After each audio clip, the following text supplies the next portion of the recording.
হাই everyone, এই ভিডিঅ'টো সেইসকলৰ বাবেহে হয় যিসকলে বেংক এক্সামৰ কাৰণে বিগিনাৰ হয় বা ইণ্টাৰমিডিয়েট লেভেলত থকা সকলো চাব পাৰে কেনেকৈ আমি আগন্তুক বিভিন্ন বেংক পৰীক্ষাৰ কাৰণে আমি প্ৰস্তুতি চলাব পাৰিম।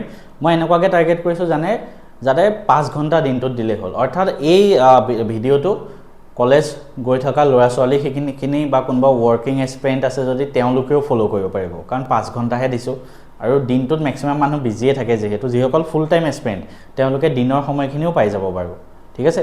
কিন্তু এই ভিডিঅ'টোত আমি কলেজ যোৱা ল'ৰা ছোৱালী বা জব কৰা তেওঁলোকৰ কাৰণে বনাইছোঁ। আৰু যদি কোনোবা একদম গোটেই দিনটো টাইম পায় তেওঁলোকে গোটেই দিনৰ বাকীখিনি সময়ত মক টেষ্ট দিয়া, প্ৰেক্টিছ কৰা, ভিডিঅ' চোৱা সেইবিলাক কৰিব পাৰে। দিনটোত আমি 5 ঘণ্টা দিব পাৰিম কলেজ যোৱাসকলেও, ৱৰ্কিং এক্সপিৰিয়েণ্টসকলেও। তো তেওঁলোকে কেনেকৈ দিব চোৱা, মই 4টা পাৰ্টত ভাগ কৰিছোঁ। সপ্তাহত আমি গোটেই দিনটো আমি প্ৰিপেৰেশ্যনটো, ঠিক আছে।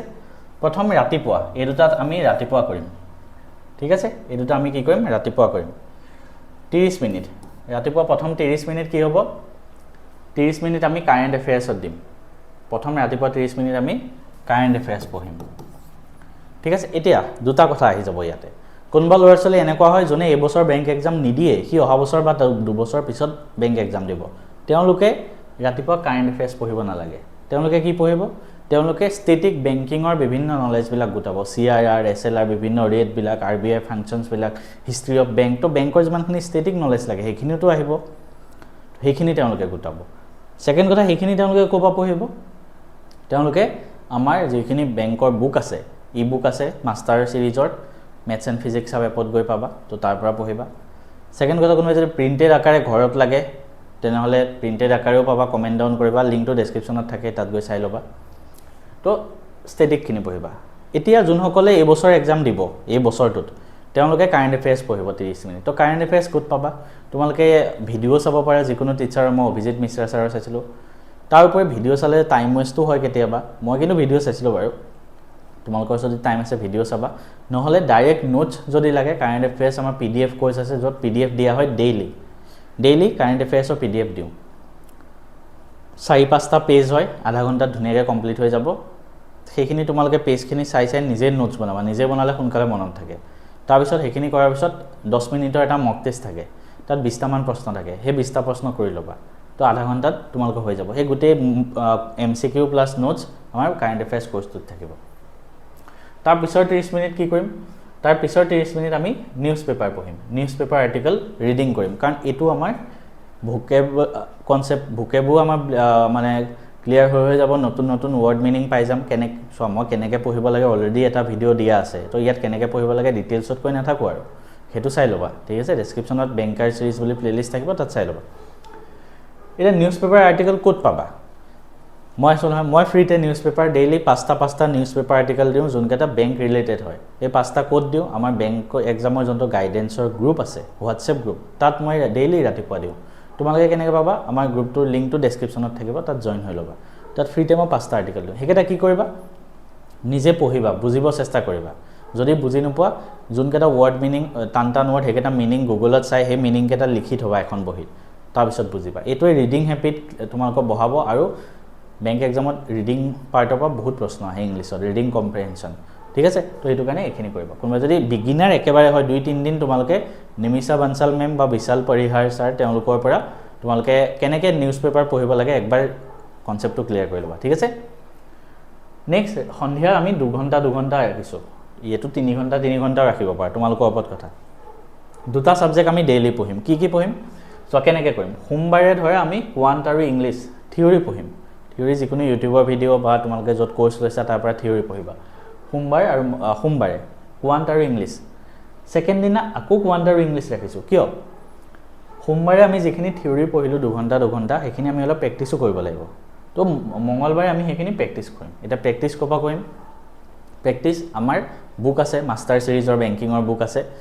ই বুক যদি লৈছা, ই বুকত প্ৰত্যেক চেপ্টাৰৰ পৰা এগালমান কুৱেশ্যনছ আছে, সেইখিনি তোমালোকে প্ৰেক্টিছ কৰিবা, ঠিক আছে।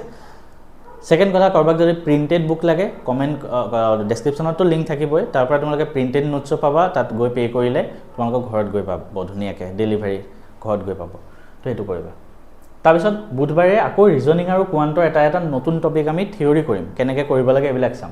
আৰু বৃহস্পতিবাৰে আমি আমাৰ কিতাপৰ পৰা সেইখিনি আমি প্ৰেক্টিছ কৰিম ঠিক আছে আমাৰ মাষ্টাৰ সিৰিজৰ কিতাপৰ পৰা আমি সেইখিনি প্ৰেক্টিছ কৰিম সিমিলাৰলি শুক্ৰ শনিবাৰে ইংলিছ ৰিজনিং কৰিম ইংলিছ ৰিজনিং ইয়াত থিয়ৰি কৰিম ইংলিছৰ এটা চেপ্টাৰ ৰিজনিঙৰ এটা তাৰপিছত সেইখিনি আমি প্ৰেক্টিছ কৰিম শনিবাৰে এতিয়া বহুতে ভাবিব দেওবাৰটো ক'ত গ'ল দেওবাৰটো আছে দেওবাৰে আমি কি কৰিম দেওবাৰে আমি টাৰ্গেট এনেকুৱা কৰিম টপিক ৱাইজ মক টেষ্ট দিম চোৱা আমি গোটেই সপ্তাহটোত 3 দিন থিয়ৰি পঢ়িম কোৱান্ট 2 দিন মানে তুমি নিজে চাই লোৱা কেদিন আহিব চোৱা কোৱান্ট কেদিন আহিব 1 দিন 2 দিন ইংলিছ 2 দিন ৰিজনিং 2 দিন ঠিক আছে তো গোটেই সপ্তাহটো আমাৰ কোৱান্টৰ 2টা টপিক ইংলিছৰ 2টা টপিক আৰু ৰিজনিঙৰ 2টা টপিক টোটেল 6টা টপিক হ'ব ঠিক আছে সেই 6টা টপিক আমি কি কৰিম মক টেষ্ট দিম এটা আমি মক টেষ্ট মানে পুৰা ওপৰত টাইমাৰ থকা ঠিক আছে তো সেই মক টেষ্ট আমি ক'ত পাম আমাৰ মেথছ এণ্ড ফিজিক্স আপ এপতে আছে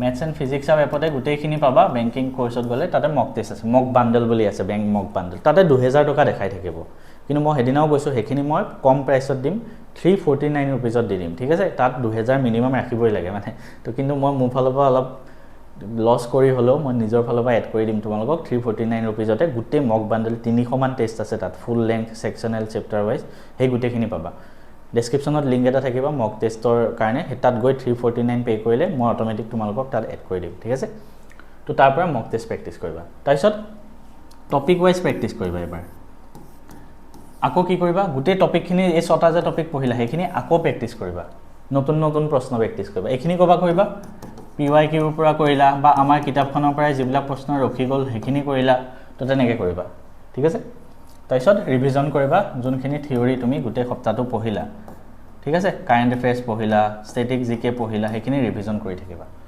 ইয়াৰ উপৰি দেওবাৰে আমাৰ কিছুমান আৰু মক টেষ্ট পাটাৰ প্লেন আছে মোৰ সেইখিনিও কৰি থাকিম তো এইখিনি হ'ব আমাৰ কাম ইয়াৰ উপৰি মই সপ্তাহটোত এদিন লাইভ সেশন লম মেবি দেওবাৰে লম বা শনিবাৰে লম তোমালোকক জনাই দিম আমাৰ গ্ৰুপত হেতু কমপ্লিটলি ফ্ৰী হ'ব বেংক গাইডেন্স বেটছত ঠিক আছে তো এনেকৈ তোমালোকে পঢ়ি যোৱা কিবা থাকিলে মোক কমেন্ট কৰিবা মই সেই ৰিলেটেড ভিডিও বনাই